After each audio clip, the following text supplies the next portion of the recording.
From this distant vantage point, the Earth might not seem of any particular interest. But for us, it's different. Good day. Good day, Chief and BigWaveAstro family. Hey, y'all out there. Good to see you. What has it been since our first transmission? It's been a couple weeks. It's been a couple weeks, man. I think it's been almost a month. I think, has it been that long? I think so, yeah, because I remember I had that little pit bull fiasco. Oh, yeah. I'm not going to even get into that now, but that was a couple days after. That was in between shooting it and then you guys uploading it. Oh, gotcha. And that was March 30th or 31st when that happened. Has anything happened in the world since then? Yeah, that's a loaded question. Wow, where to start? There's so many things. I mean, we have the Saturn Pisces theme, right, of the Dalai Lama and religion being scrutinized. So Saturn being in Pisces, you know, Pisces rules spirituality and religion and anything transcendental, bigger than yourself, connecting yourself to something higher and higher entity above this realm. That's what Pisces is about. So now when Saturn, the teacher's coming into Pisces, he's going to add a sober eye, a scrutinized eye of what type of work and service are you really fulfilling in the spiritual community or the religious community, a la Pisces. And so it's not just the Dalai Lama, but it's, you know, the Catholic priests and other organizations, including all spiritual people, that are going to have to really work extra hard and have extra discipline during this time to be to perfect their craft and be credible, have authority. Right? What do you think? So religious institutions are really up for being scrutinized and looked at a little bit more soberly. And Pisces, of course, is rose-colored glasses. So Saturn is without the rose-colored glasses. Yeah, exactly. Perhaps, you know, we don't have to judge now, but perhaps we've been looking at religious authorities like the Dalai Lama and others with rose-colored glasses. And I think some people feel that way, and others doubling down on religious institutions. Me personally, I don't trust religious institutions. I'm a big fan of Tibetan Buddhism, but I don't trust any sort of, you know, huge leader these days that's sort of propped up, pushed out in front.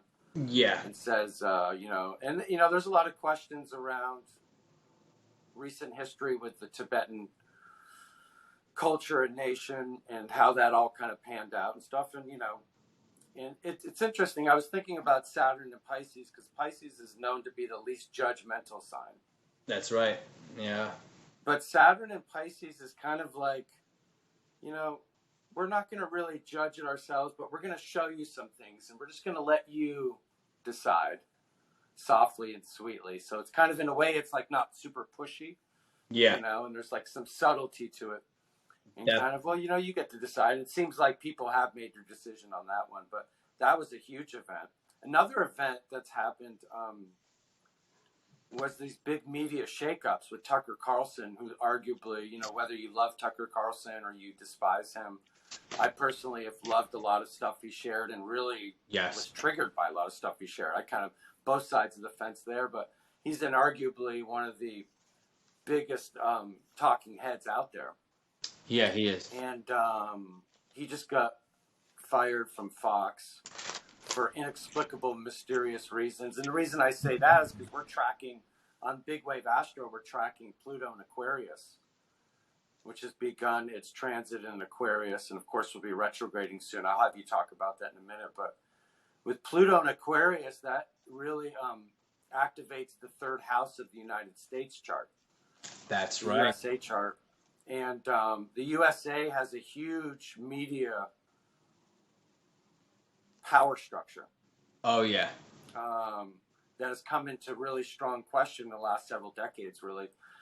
Trump famously calls it fake news. Fake news, yeah. Programming. And but either way, with this Pluto going into the third house of the United States charts, I think we're going to really see some huge exposing and shakeups in the media in this country. Yeah, especially, remember, With Uranus, Uranus is the co-ruler of Aquarius, right? So Pluto's in Aquarius, but when Uranus in 2 years, it's going to be leaving Taurus and entering Gemini. Gemini is the ruler of the third house, where Pluto is in Aquarius for the United States, third house. Gemini rules that house. So this is going to be a lot of, if you think about it, there could be a lot of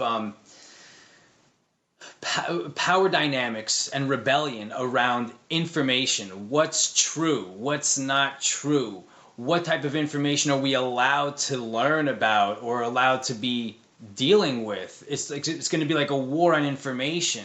What's true? What's not true? What's being fed to you? And trying to find your trying to make your way out of that maze just with factual, and we're going to be inundated. And now don't forget Saturn, back to Saturn in Pisces with the AI. This is Aquarius and a lot of dynamics synthesized in here.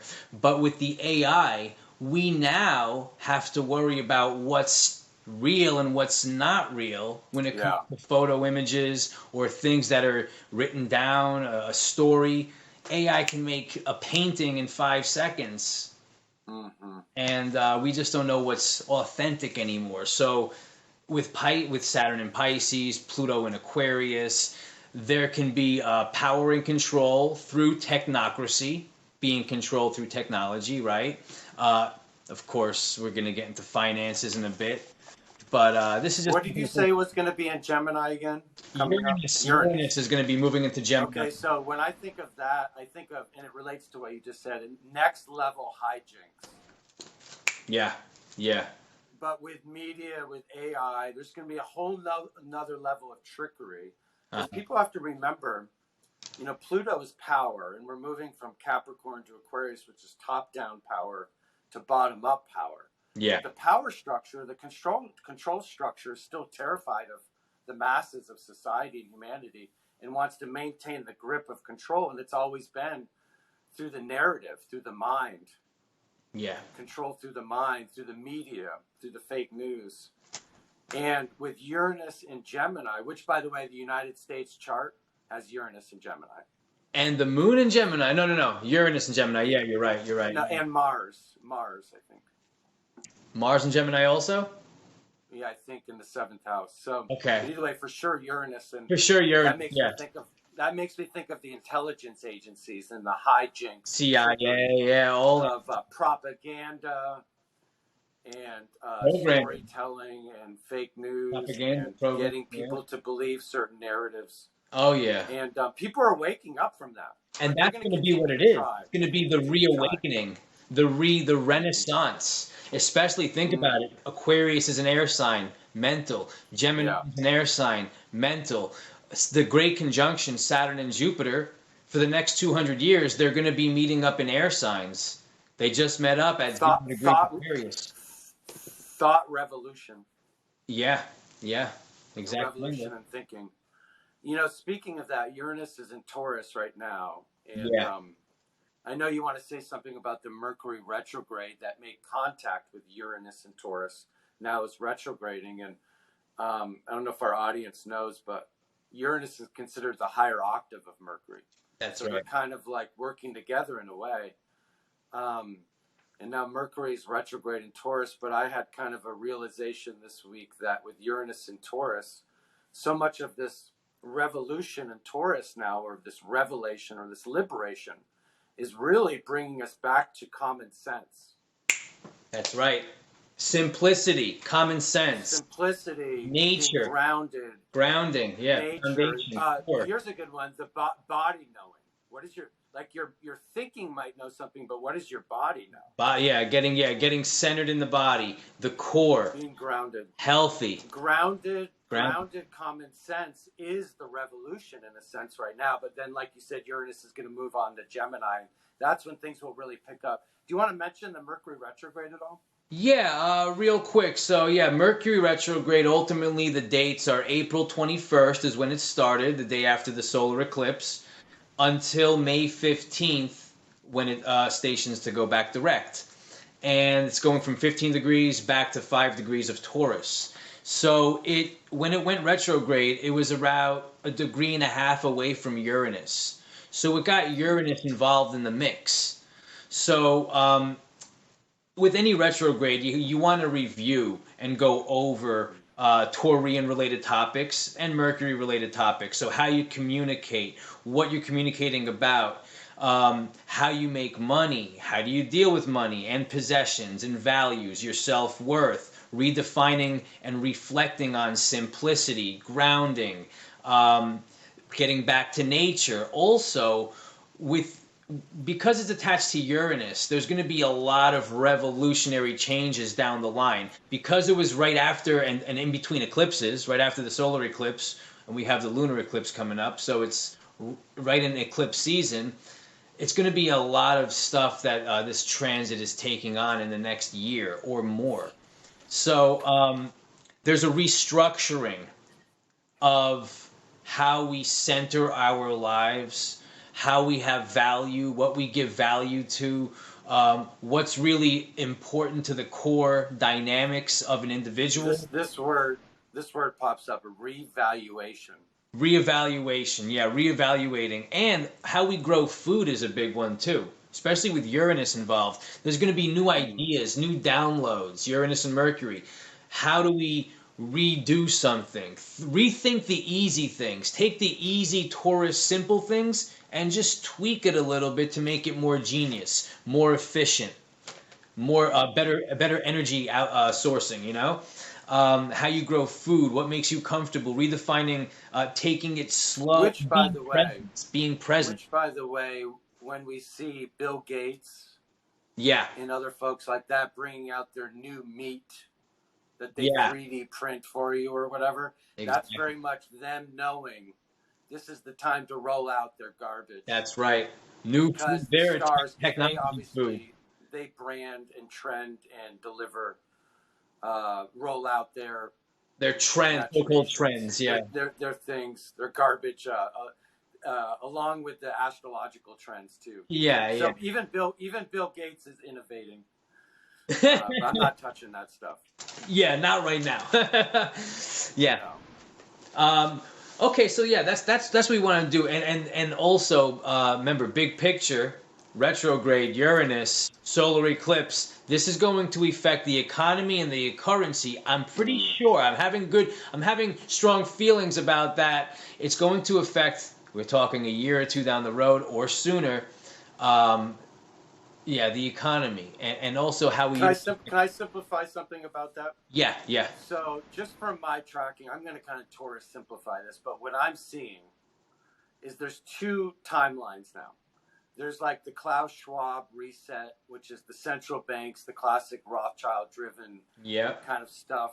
New World Order reset, and it sounds like they want to go to a digital currency.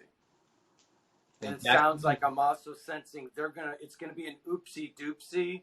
All the banks around the country are gonna oopsie doopsie collapse. Yeah. And then, but we're there to come in and rescue us. It's gonna be 6 central banks now. All the it's not gonna be many banks. It's not gonna be many banks. It'll just be a couple banks, but we're gonna bail you out. Yeah. So there'll be a bailout, and they'll have to collapse down and centralize the banks even more. The digital currency. So that's one timeline. Then there's another timeline that people commonly refer to as like Nasera Jacera. Yes. And it's something that's been cooking for a long time. I have no idea if it's true or not. I've just been hearing a lot about it. And that's what I would compare that to what people classically call a jubilee. Yeah. Where it would be a pro-human. So one is anti-human from my perspective, and one is potentially pro-human. And these two are kind of competing timelines and competing narratives. And from what I understand, there might even be a period in humanity coming soon where you get to choose, like at a crossroads, you get to choose which timeline you want to be on. That might happen during Gemini. Yeah, so it's a time of choosing. Yes, yeah. Thus the Mercury retrograde and re-examining our values. So that might be related. Yeah. And of course, we're talking big picture. You know, we can, me and Jeremy can go to individual charts and see your own transits and your own aspects, the houses, and how it's affecting you personally. But we're going big picture. remember the solar eclipse, real quick. Let me just, it already happened. The Aries solar eclipse. It was a duplicate eclipse, meaning it was the second Aries new moon. The first one was at 0 degrees. And then this one, which is a solar eclipse, is at 29 degrees, an anaretic degree of a fire sign. A lot of starting energy, even though that's where Jupiter is right now, by the way. Yes, yeah. So this eclipse was conjunct Jupiter and square Pluto, while of course Mercury was also with Uranus and Taurus. So we're entering like a new portal now. This is a new gateway, a new door. Aries being the first sign, having that sense of urgency and war and beginnings, cardinal fire initiations.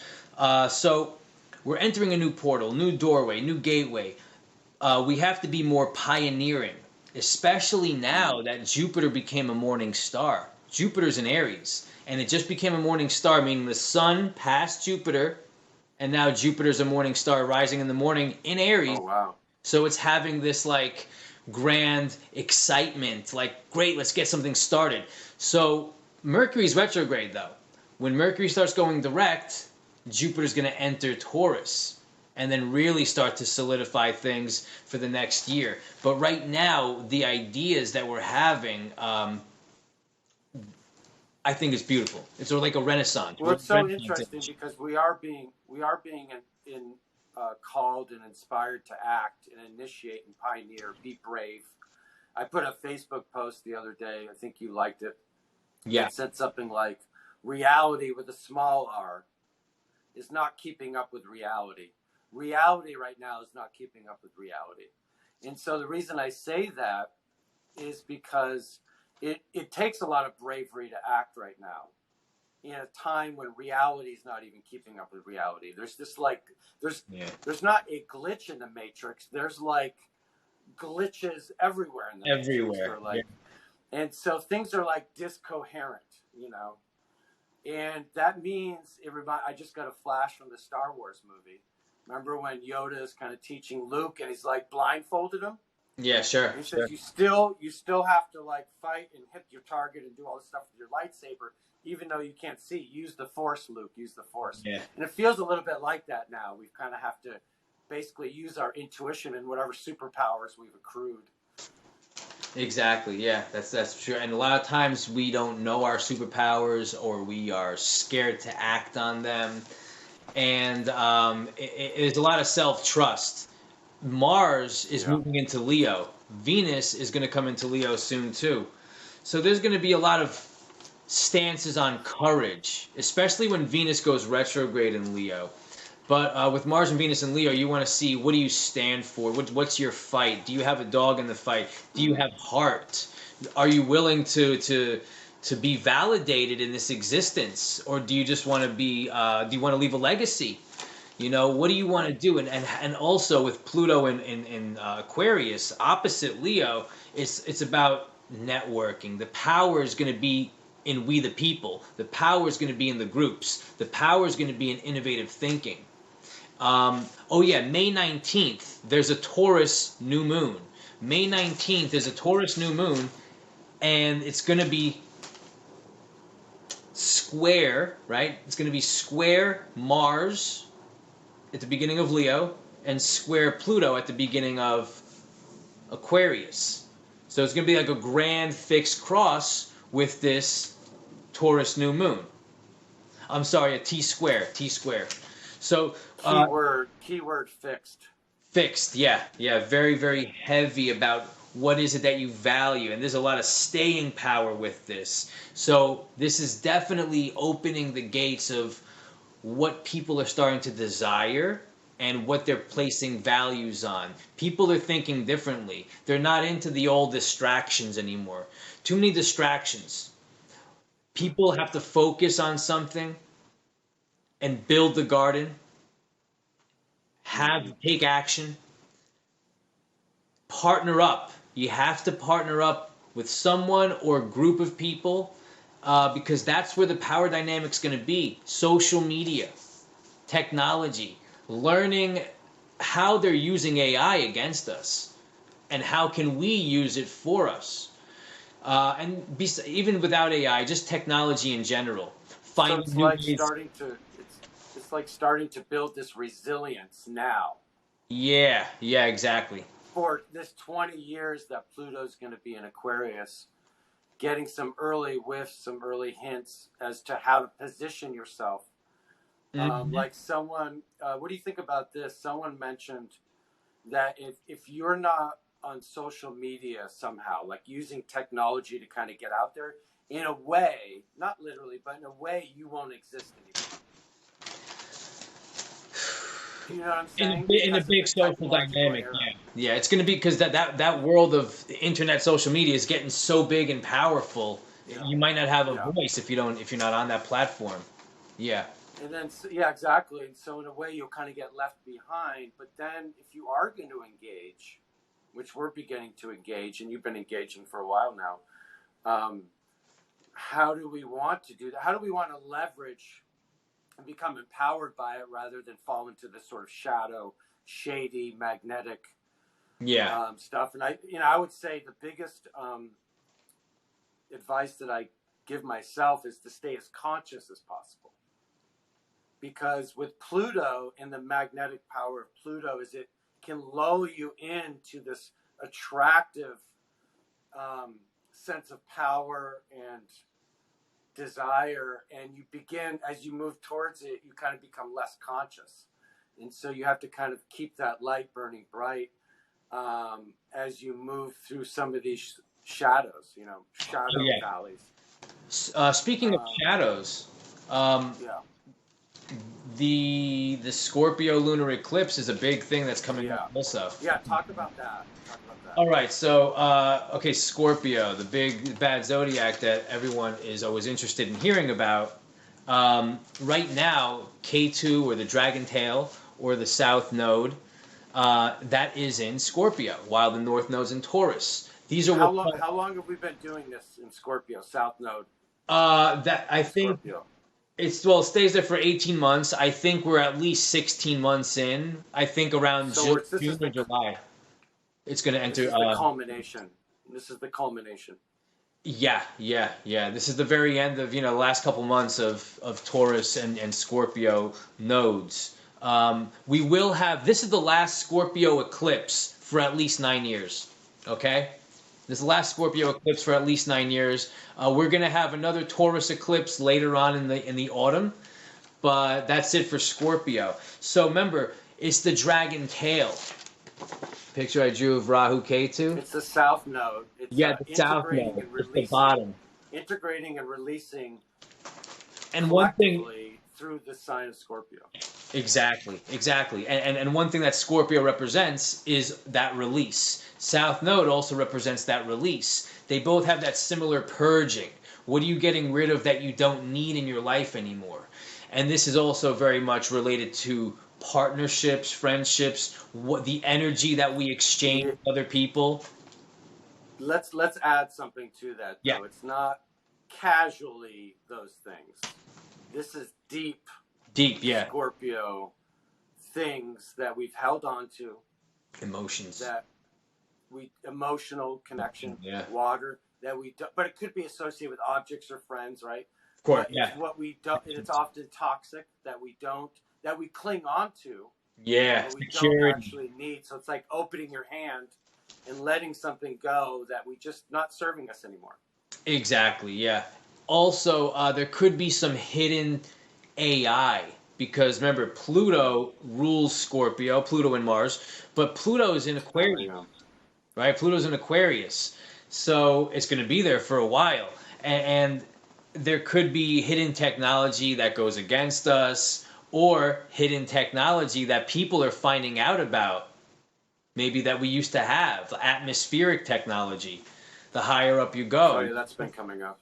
Harnessing lightning, using solar power, grounding, water power, and planting foods and growing sustenance, and all types of horticulture and this growing food and that whole dynamic because of Taurus, Uranus and Taurus also. That's very important.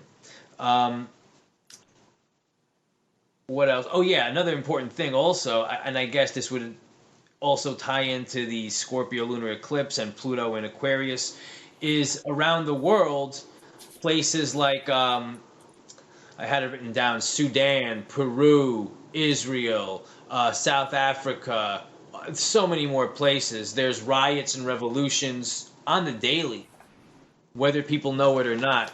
So there's a lot of turmoil in numerous countries, including this country, almost on a daily basis. So there's huge changes. People want change. Most people don't know what they want, but there's also a lot of people that are wakening up to the spiritual community or the truth community and finding out that we are all deeper than just your body.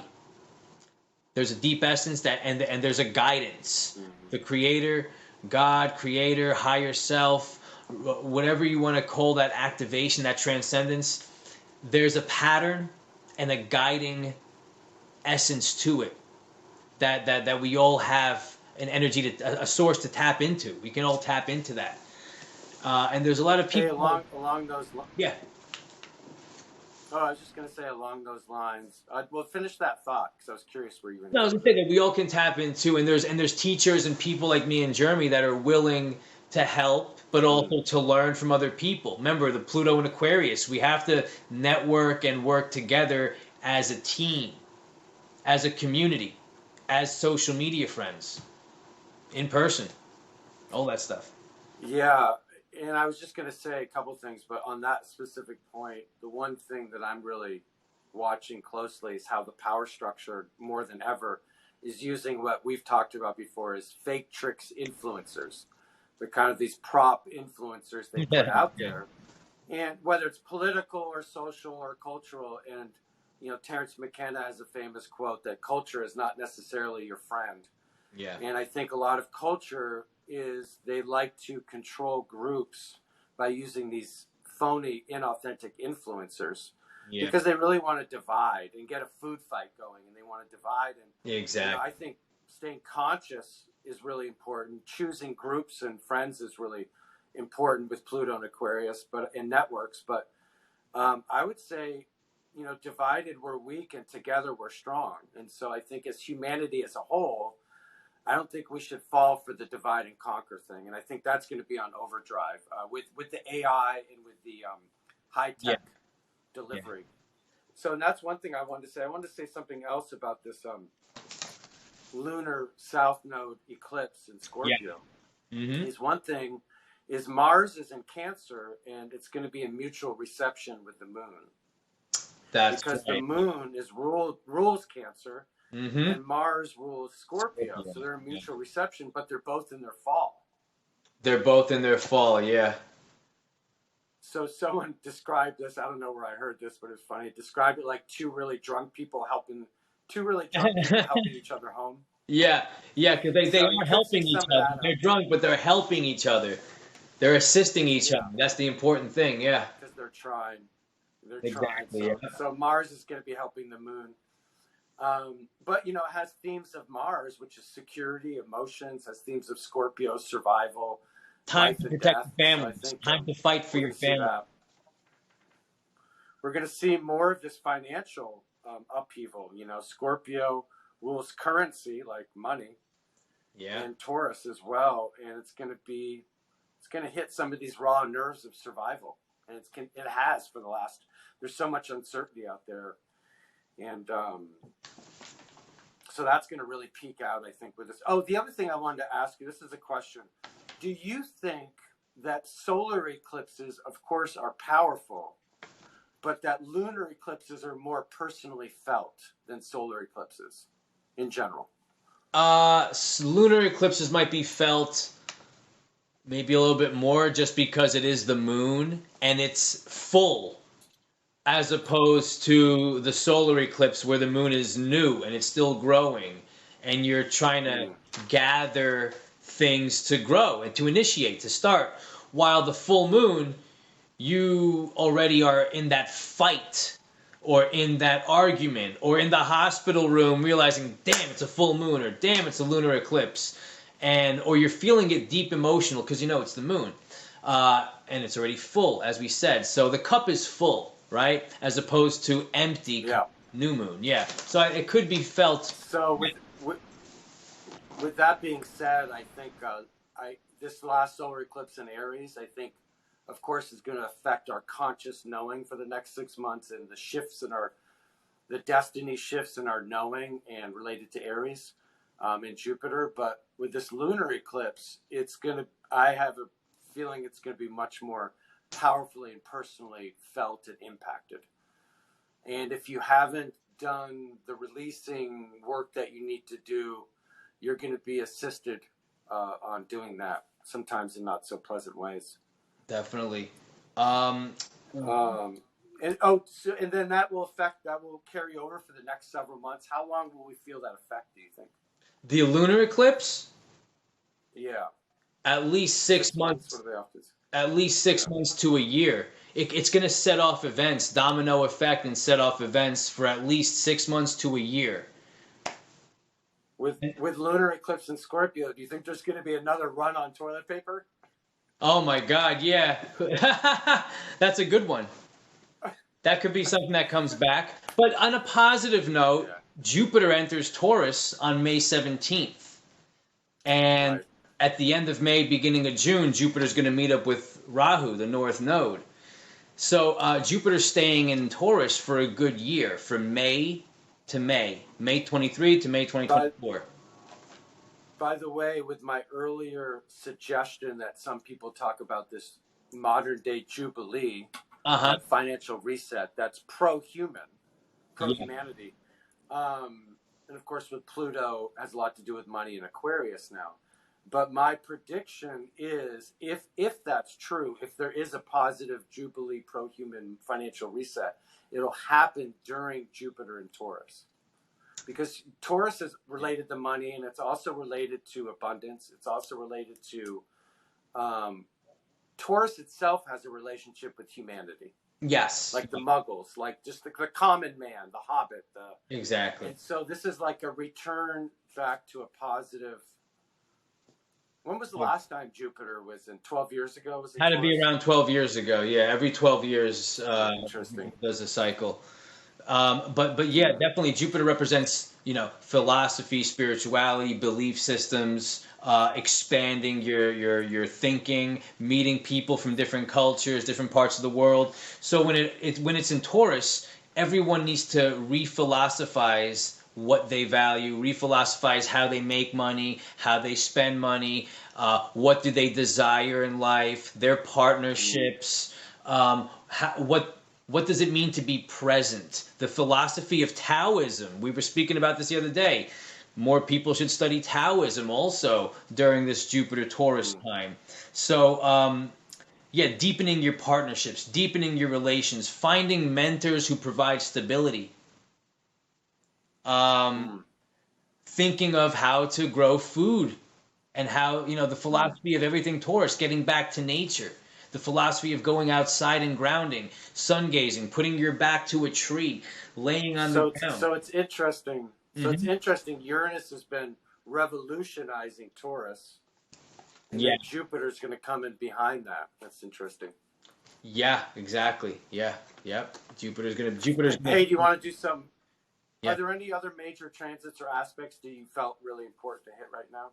To let people know about the big wave surfing out there? Well, in a couple days, I think I don't know the exact day, but in a couple days, Mercury will be inferior conjunction to the Sun, right? So it's going to be becoming morning star planets as the Sun gets deeper and deeper into Taurus and Gemini. All these stars are going to become morning star. So there's going to be a sense of kind of urgency and like, let's get it done. Let's take action. Let's think of new things. Morning star, especially Jupiter and Mercury morning stars. Definitely. Does coming close to the Sun like that kind of weaken its power a little bit too, in a way? Yeah. Cazimi, or combust. It does weaken. Yeah, that kind of dimming or that... Yeah. Well, the sun. I figure the sun wants to shine, right? Don't steal the sunshine. Yeah, exactly. Don't steal the sunshine. It's not recommended. You'll piss off the sun. Yeah, exactly. You can't. And so as the Sun goes down Taurus, Jupiter is going to become more visible, morning star status, which is again, it's very hopeful, very optimistic, and it's great.